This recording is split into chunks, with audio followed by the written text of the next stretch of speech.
Alors, nous sommes aujourd'hui le 20 août 2015 et je viens m'entretenir avec vous d'un sujet, je dis m'entretenir entre guillemets, manière de parler, mais d'un sujet qui me paraît important, d'autant que je crois que j'ai vu plusieurs personnes afficher ce panneau sur Facebook qui parle de, de certaines statistiques concernant les pasteurs, hein, qui disent comment le métier de pasteur est difficile. Et le Seigneur m'a inspiré de parler déjà des pasteurs depuis la semaine dernière, avant même que je ne vois ce panneau sur les pasteurs être affiché, et je lui en rends grâce et gloire.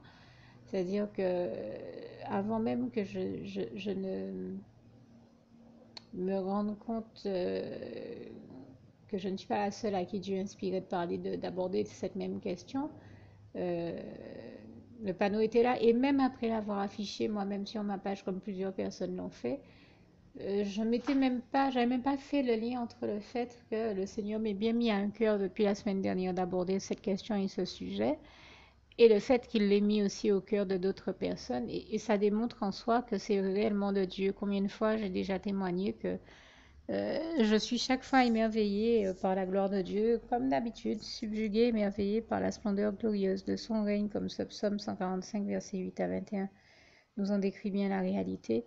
De voir que Dieu met au cœur de plusieurs de ses enfants d'aborder un même sujet, un même thème, dans le même temps à chaque fois, et alors qu'ils sont dans des pays différents sans avoir même pu se concerter. Je dis vraiment, toute la gloire revient à Dieu, à Jésus, à son Saint-Esprit, et c'est là qu'on sait, qu'on voit et qu'on sait que c'est vraiment Dieu qui parle à travers ses pasteurs, et que c'est vraiment lui qui les inspire, et toute la gloire lui en revient. Et donc,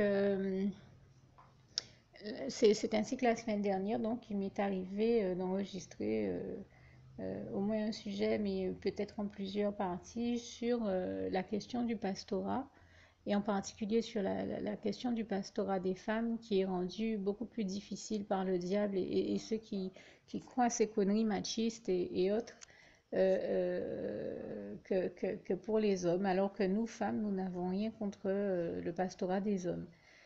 Qui ne nous pose pas problème. Je ne vois pas pourquoi le pastorat des femmes devrait poser problème aux hommes, puisque nous, femmes, nous acceptons bien leur pastorat. Et bien entendu, ça a été...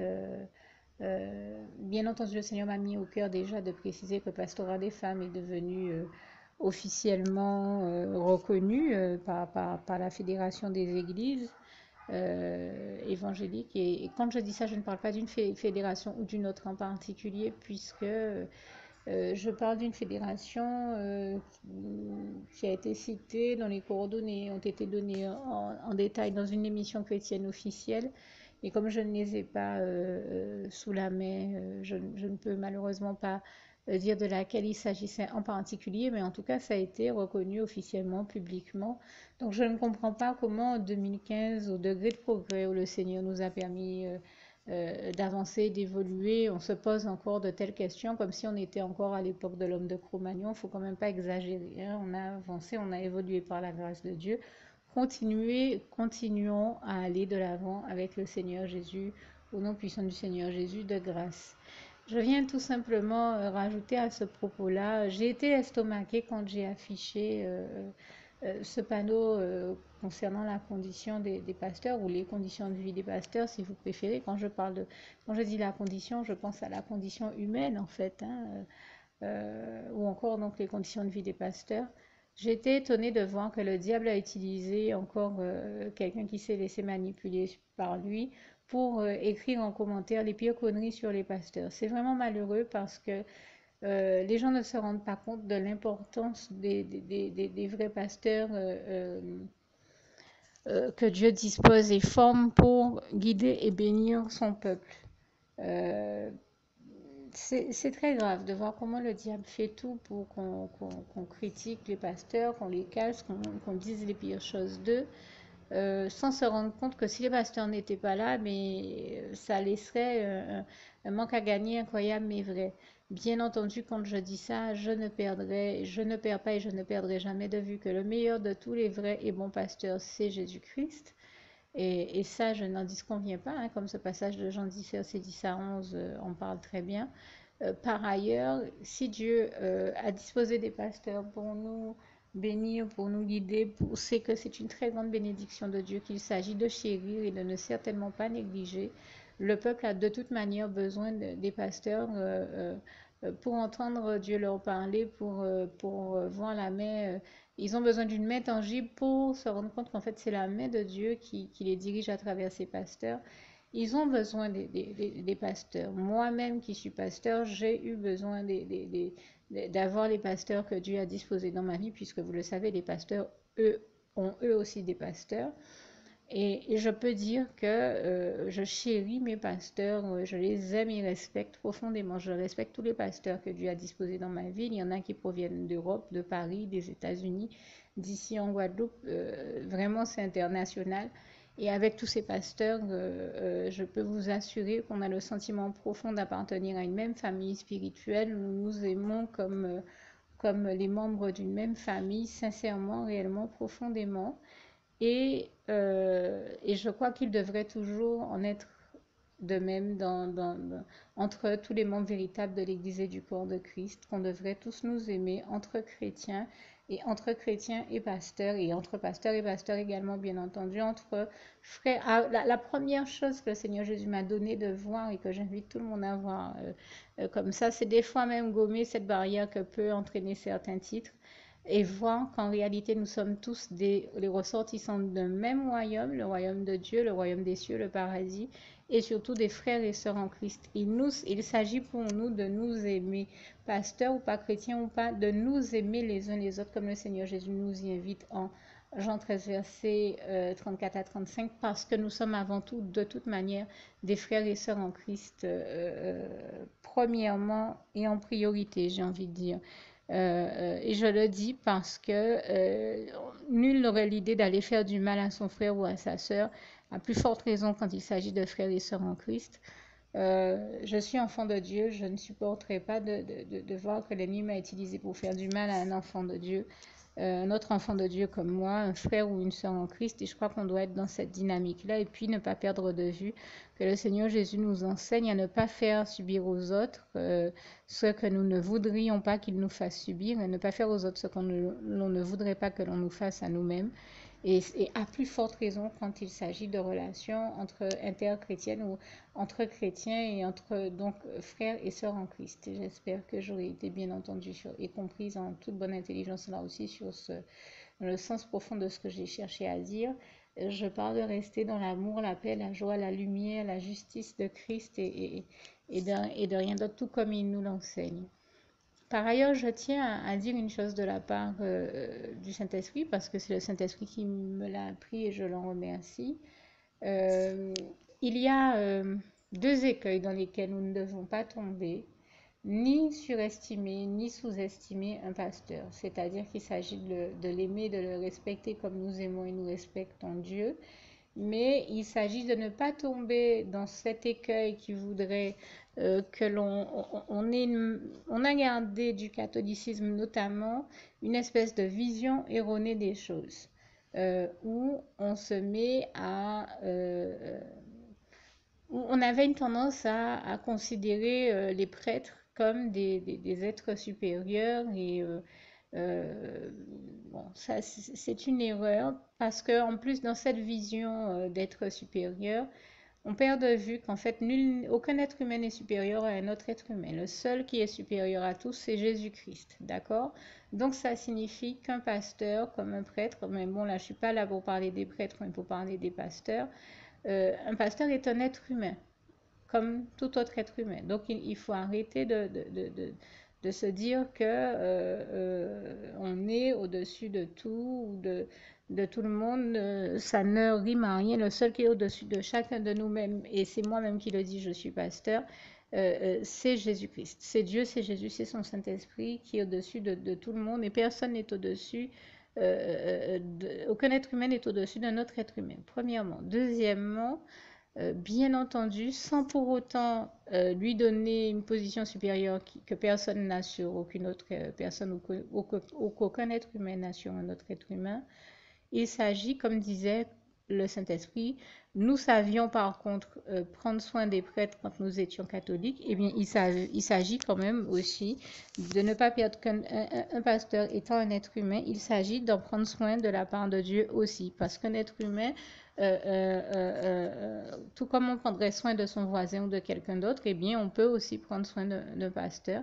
Ne pas hésiter à avoir de bons gestes en sa direction quand Dieu nous inspire de les avoir, tout comme on en a, nous, pasteurs, vers les chrétiens.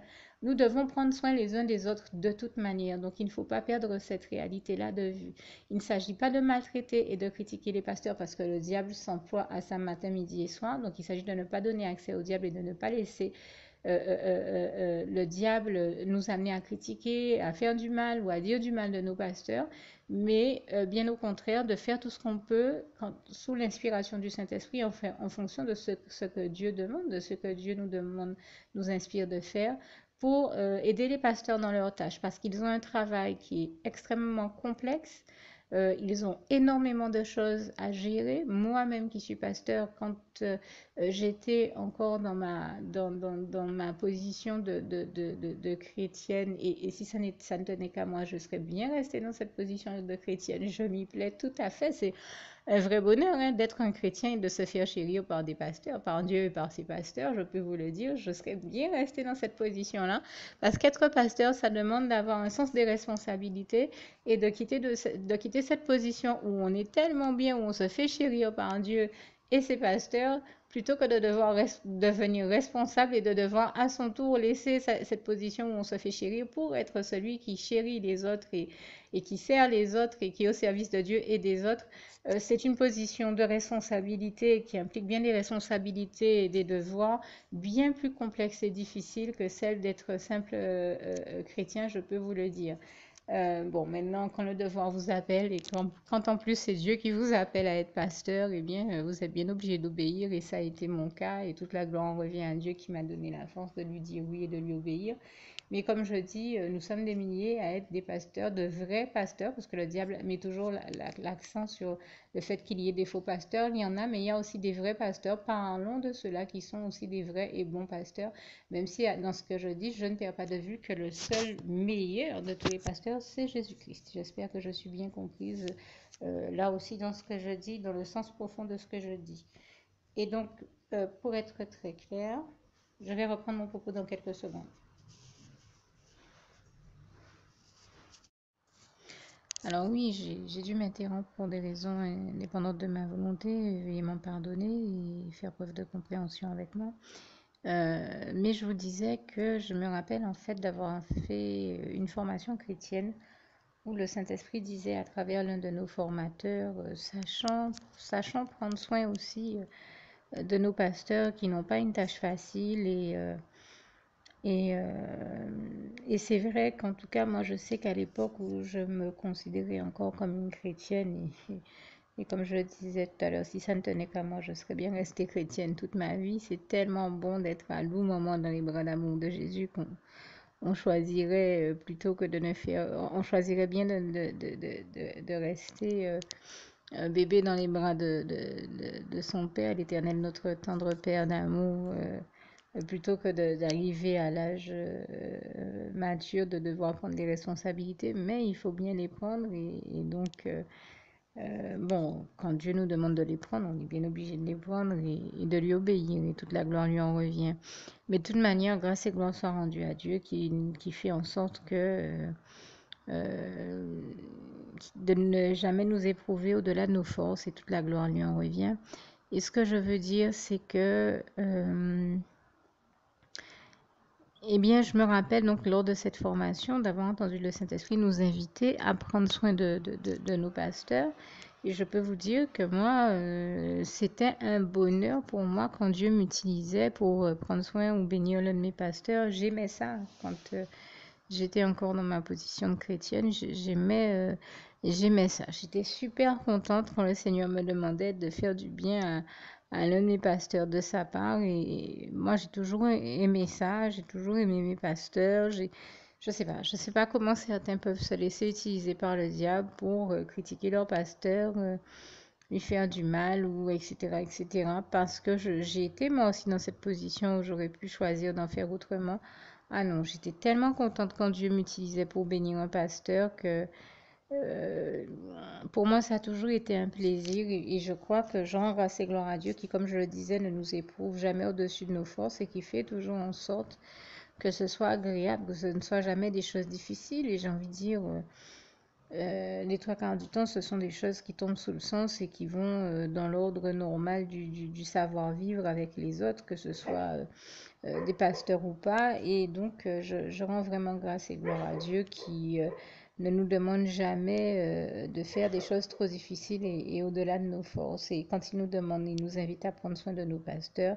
Ce n'est bien entendu jamais des choses trop compliquées et je lui rends grâce et gloire encore une fois pour ça. Vous avez vu que j'ai dû interrompre mon enregistrement tout à l'heure pour des raisons indépendantes de ma volonté. Eh bien, ça continue. C'était bien entendu parce que l'ennemi faisait des siennes pour que je me retrouve à devoir interrompre mon enregistrement parce qu'il ne supporte pas qu'on parle des choses de Dieu. Et là, il n'a rien trouvé de mieux à faire que de faire ma chienne qui dort à mes pieds. Et c'est juste mignon, faire un cauchemar. C'est pour ça que vous avez entendu un bruit un peu étrange. Donc là encore, et bien entendu, il y a aussi le bruit de l'avion qui passe en même temps. Donc là encore, merci de faire preuve de compréhension avec moi. Que le Seigneur vous garde et vous bénisse tous. Je termine avec ce passage si cher à mon cœur de Philippiens 4, verset 7. Que la paix de Dieu qui surpasse toute intelligence garde vos cœurs et vos pensées en Jésus-Christ. À bientôt.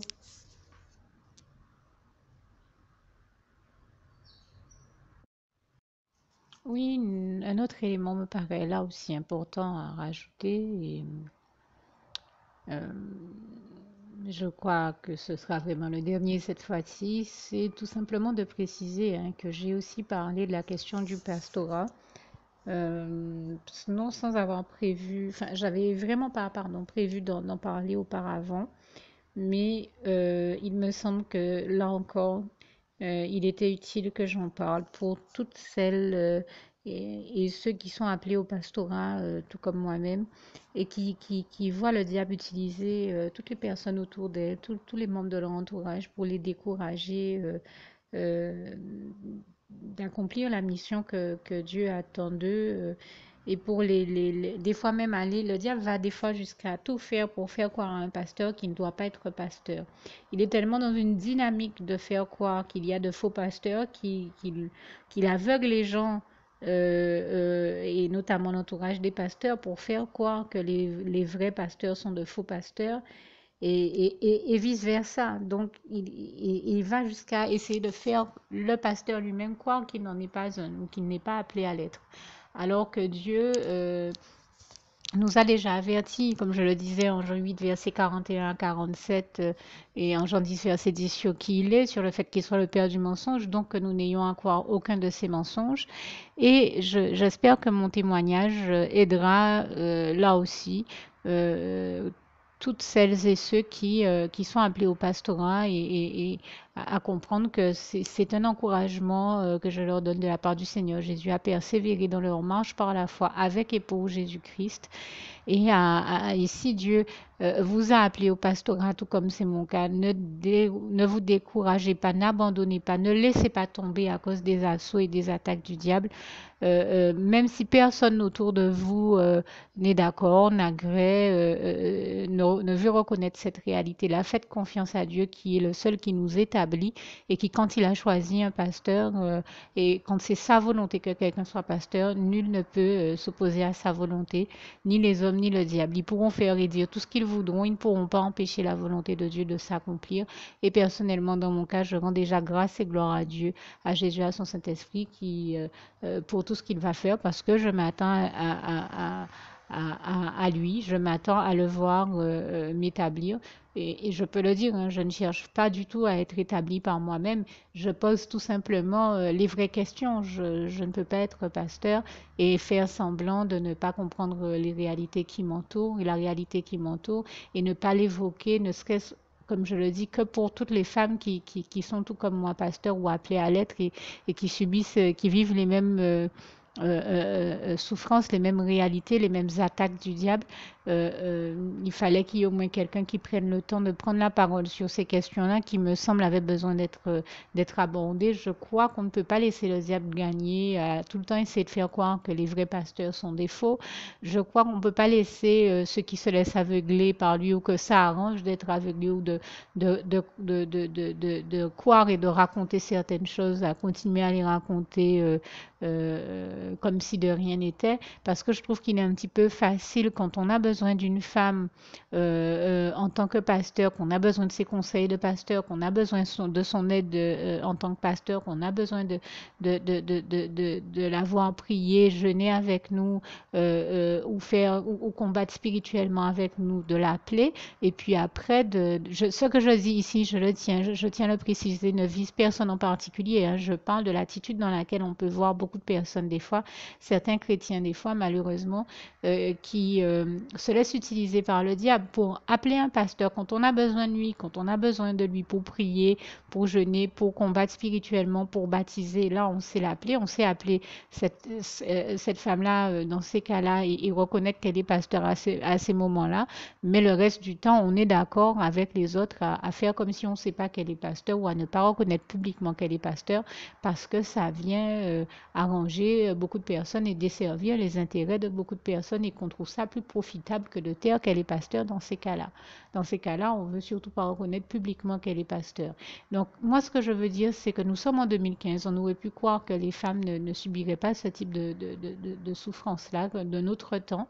Je trouve ça vraiment malheureux, mais grâce et gloire soit rendue à Dieu qui rend toujours justice à tous ceux qui ont été victimes d'injustice, comme il est écrit en Matthieu 5, versets 5 à 12.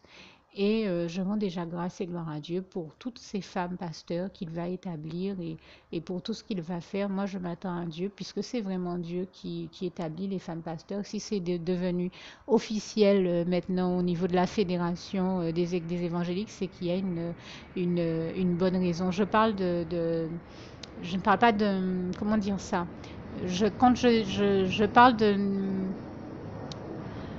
d'un organisme qui existe en France et qui a été cité officiellement dans une émission. Hein. Donc, je ne donne pas ici toutes ces coordonnées parce que je ne les ai pas sous la main, mais je parle quand même de quelque chose qui a été reconnu là publiquement.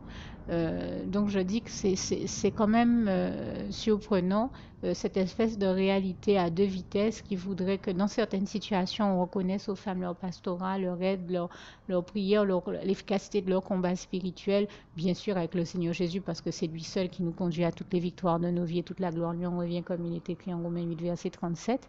Mais je veux dire, si on leur reconnaît ces compétences-là dans certaines situations, on devrait les reconnaître tout le reste du temps également, dans ces situations-là comme dans toutes les autres. C'est tout simplement le sens de mon propos. C'est une manière d'inviter à continuer à rester sincère avec Dieu, Jésus-Christ, son Saint-Esprit, mais aussi avec ses frères et sœurs en Christ et tous les chrétiens et les pasteurs qui nous entourent. Et agir en toute sincérité, certainement pas dans l'hypocrisie, parce que c'est hypocrite de considérer une espèce de réalité qui serait une réalité à deux vitesses en fonction de ceux qui intéressent, ceux qui se laissent aller à cette vision-là des choses. Donc, j'espère là encore que mon propos a été compris en toute bonne intelligence. Que Dieu vous garde et vous bénisse tous. À bientôt.